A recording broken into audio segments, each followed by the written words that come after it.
आता special general body meeting म्हणजे काय? सर्वसाधारण सभा किंवा साधारण सभा असे वेगवेगळे मीटिंग्स असतात.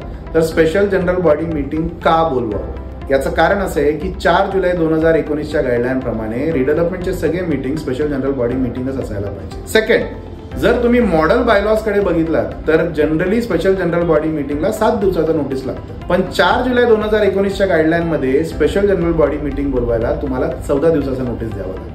आणि हे 14 दिवस म्हणजे काय? मी ज्या दिवशी नोटीस देतोय आणि मी ज्या दिवशी मीटिंग बोलवतोय या दोघांमध्ये 14 दिवस असायला पाहिजे, या 2 दिवस वगळून. आता या स्पेशल जनरल बॉडी मीटिंग मध्ये 2 मेजर गोष्ट आहेत जे तुम्हाला काळजी घ्यायची आहे. एक, या मीटिंग मध्ये 2/3 अटेंडन्स पाहिजे किंवा याला आपण कोरम म्हणतो. तर 2/3 म्हणजे जर आपण 10 मेंबरची सोसायटी आहे तर 7 लोकांनी तिकडे उपस्थिती पाहिजे.